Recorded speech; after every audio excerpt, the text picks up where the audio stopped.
আমরা নবম শ্রেণীর দ্বিতীয় পর্যায়ক্রমিক মূল্যায়নের বাংলার 5 নম্বর স্কুলের প্রশ্ন উত্তরগুলো আলোচনা করব। 1 প্রাচীন যুগের ভাষা নয় ইংরেজি। 2 বেলুড় মঠ স্থাপনে অর্থ সাহায্য করেন মিস মুলার।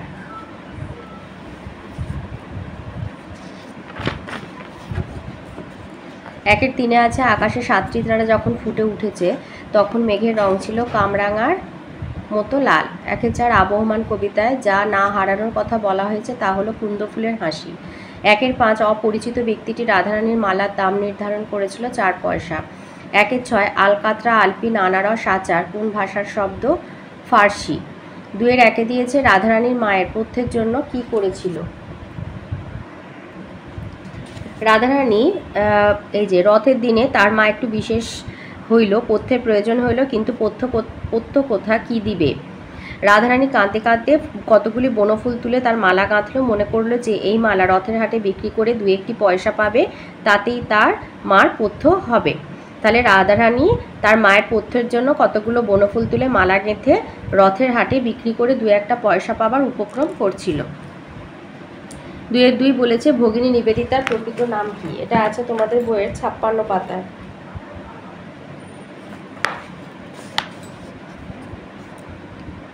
এই যে সম্পূর্ণ নাম মিস মার্গারেট এলিজাবেথ নোবেল, যিনি পরে ভগিনী নিবেদিতা নামে আমাদের ভারতে আর কি পরিচিত হয়েছিলেন।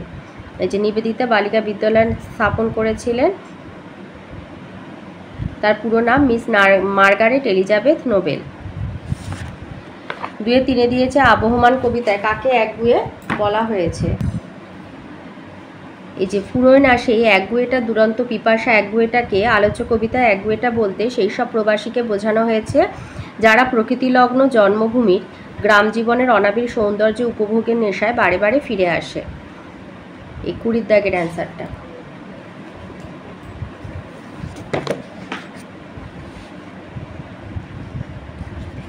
2-4 বলেছে কাকে মৃত মনিয়ার মতো মনে হয়েছে? কামরাঙা লাল মেঘকে মৃত মনিয়ার মতো মনে হয়েছে। 2-5 বলেছে নতুন আমদানিও বন্ধ করা যাবে না, কি আমদানি বন্ধ করা যাবে না? এটা আছে বইয়ের 19 পাতায়। 2 বিদেশি বস্তুর ন্যায় আমাদের ভাষাতেও বিদেশি শব্দ থেকে যাবে, নতুন আমদানি বন্ধ করা যাবে না। তাহলে আমাদের বাংলা ভাষাতে বিদেশি শব্দের অনুপ্রবেশ বন্ধ করা যাবে না।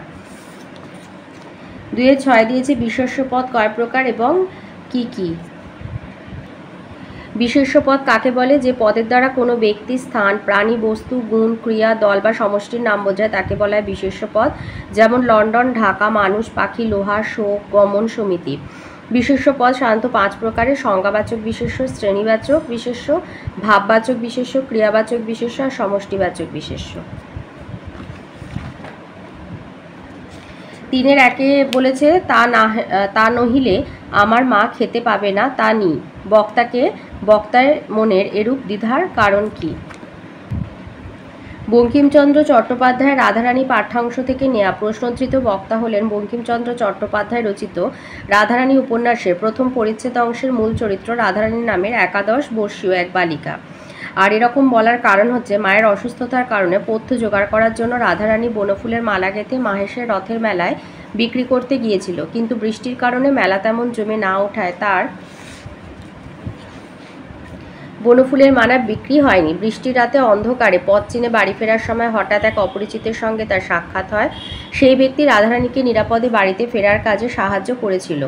তাই সেই আগন্তুক যখন রাধারানীর বনফুলের মালা কিনে নিতে চাইলেন তখন রাধারানী দ্বিধাগ্রস্ত হয়ে পড়ে, কারণ উপকারী ব্যক্তির কাছে মালা বিক্রির পয়সা নিতে তার সংকোচ হয়, আবার পয়সা না নিলে রুগ্না মায়ের জন্য পথ্য জোগাড় করাও অসম্ভব। এইরূপ পরিস্থিতিতে রাধারানীর মনে দ্বিধা দেখা দেয়।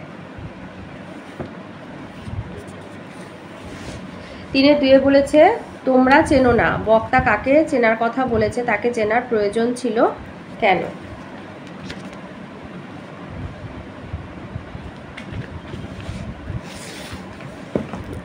এটাও রাধারানী থেকে নেওয়া হয়েছে। এই যে তোমরা চেনো না, বক্তা কাকে চেনার কথা বলেছে, তাকে চেনার প্রয়োজন ছিল কেন? রাধারানী পাঠ্যাংশের অন্তর্গত আলোচ্য উক্তির বক্তা হলেন এক কাপড় বিক্রেতা পদ্মলোচন সাহা। রথের মেলা থেকে ফেরার পথে যে অচেনা ব্যক্তির সঙ্গে রাধারানীর যোগাযোগ হয়েছিল তাকে চেনার কথা বলা হয়েছে। তাকে চেনার প্রয়োজন হয়েছিল কেন? সেই অচেনা ব্যক্তি রাধারানীর বনফুলের মালা কিনে পয়সার বদলে টাকা দিয়ে তাদের উপকার করেছিলেন। তিনি আবার পদ্মলোচন সাহার কাপড়ের দোকানে গিয়ে নগদ মূল্যে রাধারানীর জন্য কাপড় কিনে পাঠিয়েছিলেন। পদ্মলোচন সাহা প্রথমে মনে করেছিল উদ্দিষ্ট ব্যক্তি হয়তো রাধারানীর পরিচিত, কিন্তু কাপড় দিতে এসে সে জানতে পারে যে সেই ব্যক্তিকে রাধারানীরা কেউই চেনে না। 4-এর 1-এ আছে আকাশে 7টি তারা যখন উঠেছে ফুটে আমি পাই টের। আমি কে, তিনি কি টের পান? আকাশে 7টি তারা যখন উঠেছে ফুটে আমি পাই টের, আমি কে? আকাশে 7টি তারা কবিতা থেকে গৃহীত আলোচ্য পঙ্ক্তিটা আমি হলেন কবি জীবনানন্দ দাশ নিজে। আর তিনি কি টের পান?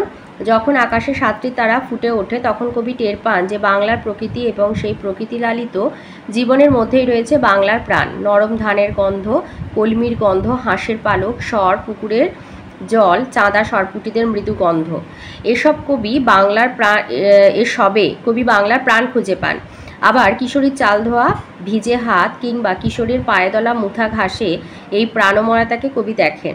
খসে পড়া লাল বটফলের ক্লান্ত নীরবতাতেও তিনি বাংলার প্রাণকে উপলব্ধি করেন। এই সবই তিনি টের পান আকাশে 7টি তারা উঠলে।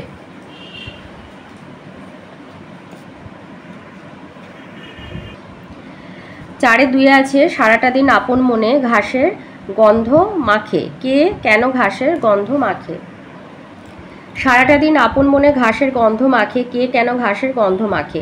নীরেন্দ্রনাথ চক্রবর্তীর আবহমান কবিতায় যে মানুষ শহর জীবনে ক্লান্ত হয়ে পড়ে তার সমৃদ্ধি আর সচ্ছলতার আড়ালে থাকে গ্রাম জীবনে ফিরে আসার প্রবল ইচ্ছা। মনের মধ্যে ফিরে আসার এই আকুলতাকে কবি বলেছেন একগুঁয়েটা দুরন্ত পিপাসা। এই পিপাসাতেই সে সারাদিন প্রকৃতি আর গ্রামের সান্নিধ্য পাওয়ার আশাকে বাঁচিয়ে রাখে। আপন মনে ঘাসের গন্ধ মাখে, এই কথাটার মধ্য দিয়ে মানুষের প্রকৃতির প্রতি সেই আকর্ষণকেই বোঝানো হয়েছে। 5-এর 1-এ আছে বাংলা ভাষায় কোন কোন ভাষার প্রভাব বেশি এবং তা কেন, লেখো। বাংলা ভাষায় কোন কোন ভাষার প্রভাব বেশি এবং তা কেন? বাংলা ভাষায় সংস্কৃত, আরবি, ফার্সি এবং ইংরাজি ভাষার প্রভাব বেশি। কারণ একটি ভাষা আত্মনির্ভর না হলে অন্য ভাষার দ্বারা দ্রুত প্রভাবিত হয়। ভাষাতত্ত্ব আলোচনায় ভাষা প্রভাবিত হওয়ার নানা কারণ লক্ষ্য করা যায়, তার মধ্যে প্রধান হচ্ছে জন্মগত প্রভাব। ভারতীয় আর্য ভাষার বিবর্তনের স্তরে জন্ম নেয়া বাংলা ভাষার ওপর সে ভাষার অগ্রজ ভাষা সংস্কৃত ভাষার গভীর প্রভাব জন্মসূত্রে প্রাপ্ত। দ্বিতীয়ত অন্য জনগোষ্ঠীর প্রভাব এবং তাদের সঙ্গে আদান প্রদান, ভাব বিনিময়, ব্যবসায়িক ও রাজনৈতিক ইত্যাদি কারণে ভাষা প্রভাবিত হয়। মধ্যপ্রাচ্যের শাসকদের শাসনকালে বাংলা, আরবি, ফার্সি প্রভাবিত ভাষা হয়ে ওঠে সহজেই। আবার ইংরেজ শাসনে ইংরেজি ভাষার প্রভাব পুষ্ট হয়। এভাবে প্রভাব কালক্রমে এতই বৃদ্ধি পায় যে ইংরাজির মারফত অন্য ভাষা থেকে নেয়ার কাজ আজও চলছে।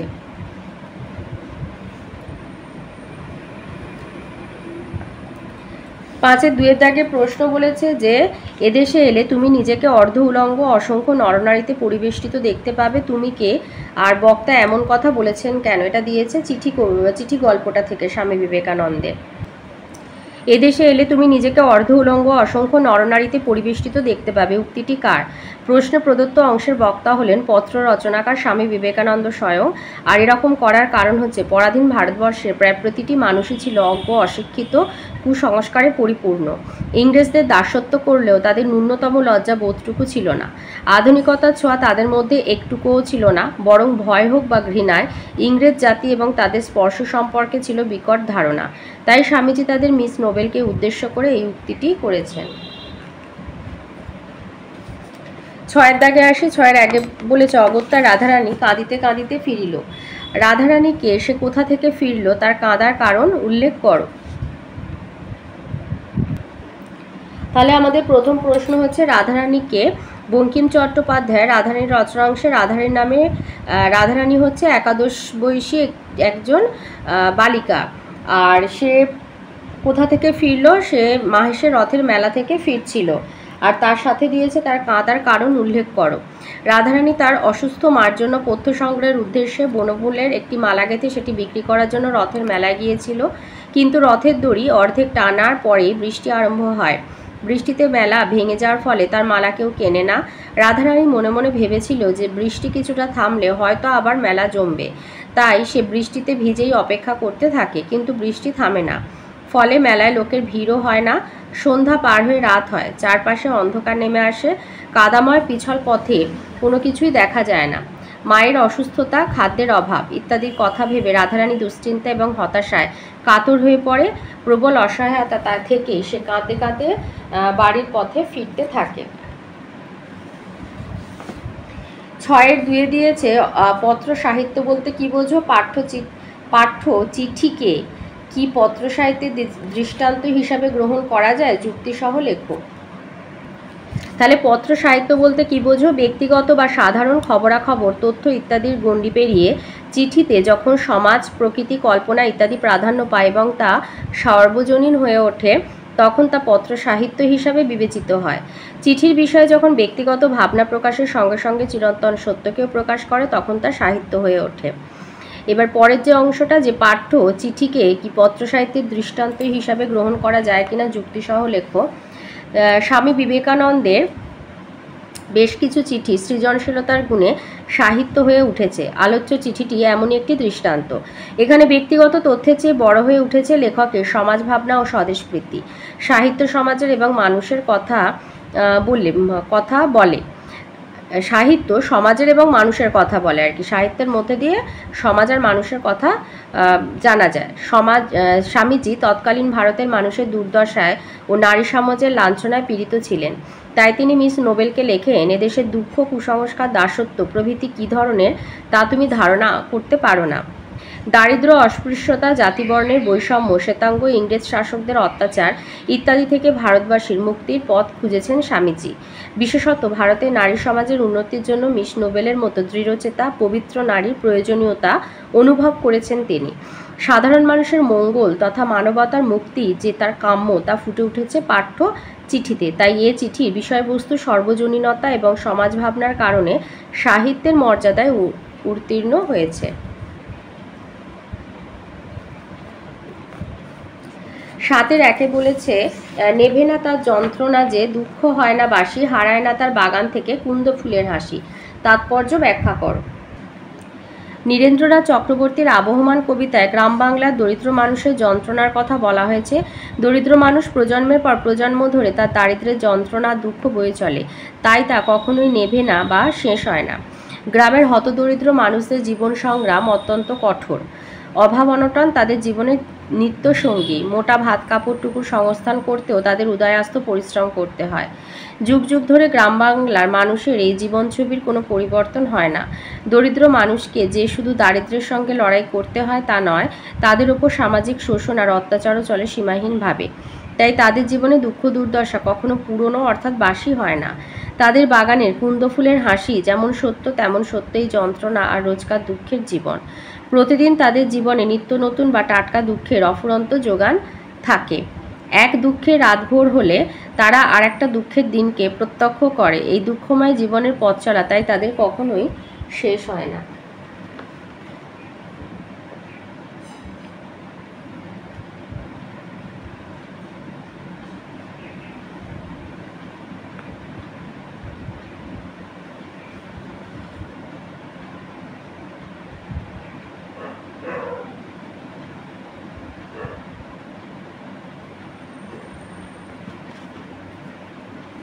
আর কুন্দ ফুলের হাসির জন্য এখান থেকে এটা তুলে দেবে যে প্রকৃতি লালিত এই জীবনধারা গ্রামের মধ্যে চিরকাল ধরে বজায় রয়েছে। সেখানে দুঃখ যন্ত্রণা থাকলেও প্রকৃতির স্নিগ্ধতা কোনোভাবেই বিঘ্নিত হয় না।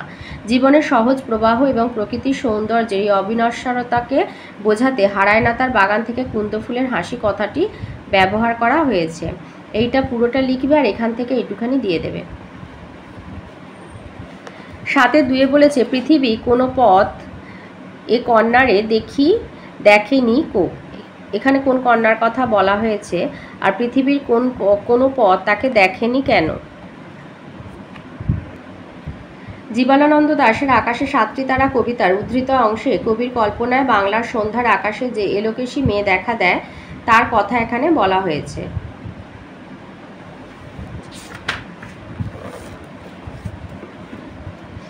জীবনানন্দ বাংলার সৌন্দর্যকে শুধু চোখ দিয়ে দেখেননি, সমস্ত ইন্দ্রিয় দিয়ে অনুভবও করেছেন। সূর্যাস্তের ঠিক পরে ঘাসের উপর বসে আকাশের দিকে তাকিয়ে সদ্য ফোটা সপ্তর্ষি মণ্ডলের পাশে কবিকল্পনা এক এলোকেশী কন্যাকে দেখতে পান। কবি তার চোখে মুখে সেই রূপসী চুলের অর্থাৎ অন্ধকারের স্পর্শ অনুভব করেন। হিজল, কাঁঠাল, জাম গাছের পাতা ছুঁয়ে নেমে আসা অন্ধকার যেন সেই সুন্দরী চুলের আদরের চুম্বন। সেই এলোকেশী চুলের মধুর গন্ধ কবিকে মুগ্ধ করে। সেই গন্ধ আসলে পল্লী বাংলার প্রকৃতির সন্ধ্যাকালীন গন্ধ। ধান গাছ, কলমি শাক, সর, ঘাস, বটফল, হাঁসের পালক, পুকুর, মাছ, মানুষ সকলের গন্ধেও মিশে তৈরি হয় এই বিশেষ গন্ধ। বুঝতে অসুবিধা হয় না, কবির কল্পনার এই এলোকেশী কন্যা আসলে পল্লী বাংলার সন্ধ্যাকালীন প্রকৃতি। গাছপালা, মানুষ, মনুষ্যতর জীব সবাইকে নিয়ে প্রকৃতির পরিপূর্ণতা। জীবনানন্দের চোখে রূপসী বাংলা অনন্যা। এমন মোহময়ী প্রাকৃতিক সৌন্দর্য পৃথিবীর আর কোথাও দেখতে পাওয়া যায় না। এবারে 8-এর দাগের প্রশ্নে আসি। 8-এর দাগে এটা করভাস থেকে দিয়েছে। 8-এর 1-এ বলেছে ওই পাখি আমার চাই প্রফেসর। বক্তাকে, বক্তা চিলিয়ান জাদুকর আর্গাস। কোন প্রসঙ্গে তার উক্তি? করভাস প্রফেসর শঙ্কুর পোষা প্রিয় পাখি। করভাসকে আর্গাস আর কি একান্তভাবে চায়, নিজের কাছে রাখতে চায়। তো সেই প্রসঙ্গে তার উক্তি। আর শেষ পর্যন্ত তিনি কি করেছিলেন? আচ্ছা, কোন প্রসঙ্গে উক্তি? এটা লিখবে যে সত্যজিৎ রায়ের করভাস গল্পে বিখ্যাত চিলিয়ান জাদুকর আর্গাস তার ম্যাজিককে আরও চমকপ্রদ করে তুলতে শঙ্কুর কাছে তার পোষ্য করভাসকে চেয়েছেন। আমেরিকার প্রতিটা শহরে জাদুপ্রিয় মানুষের কাছে পাখি নিয়ে ম্যাজিক দেখানোর বিশেষত্বের জন্য আর্গাস পরিচিত। আর্গাস ডাক পেয়েছেন Rome, Madrid, Paris, London, Athens সহ পৃথিবীর বিভিন্ন প্রান্তে। বিশ্বে তার জাদু ক্ষমতা স্বীকৃত হবে শীঘ্রই। তার আগেই তিনি পরিচিত হয়েছেন করভাসের মানবসুলভ বুদ্ধিবৃত্তির সঙ্গে। তার মনে হয়েছে করভাসের প্রতিভায় তার জাদু বিশ্বের প্রতিটা দেশে স্বীকৃতি পাবে।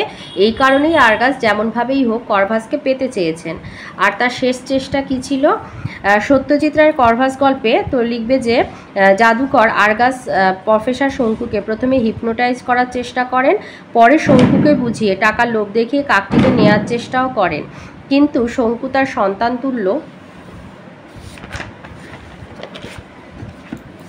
বায়স বন্ধু করভাসকে দিতে রাজি না হলে আর্গাস গ্রিক পুরাণের প্রসঙ্গ তুলে একবার শেষ চেষ্টা করেন। আর্গাস আর করভাস নামের এই অদ্ভুত মিলের কথা স্মরণ করিয়ে জাদুকর এই কাকতালীয় ব্যাপারটিকে ভারতীয় অলৌকিকতা দিয়ে ব্যাখ্যা করেছেন।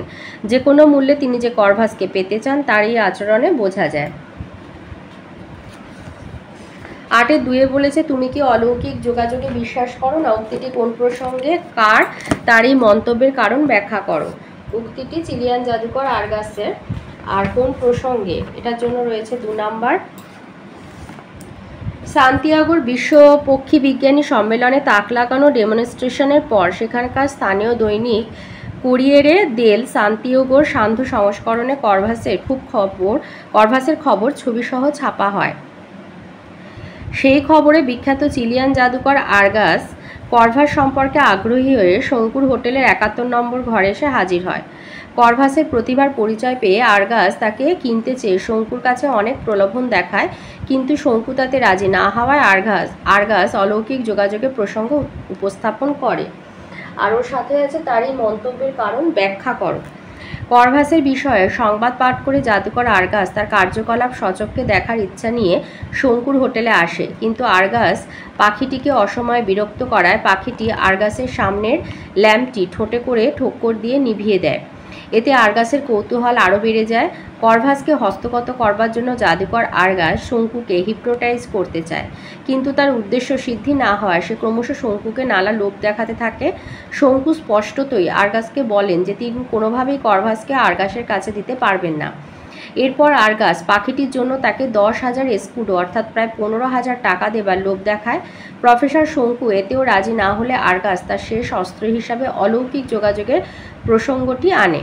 করভাস ও আর্গাসের নামের মিল দেখিয়ে জাদুকর বলে করভাসের এই নামকরণ হয়েছে আর্গাসের জন্যই।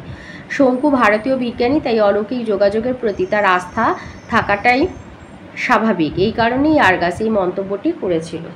তো এই ছিল আজকের আমাদের 9ম শ্রেণীর দ্বিতীয় পর্যায়ক্রমিক মূল্যায়নের বাংলার 5 নম্বর স্কুলের প্রশ্নের উত্তরগুলো।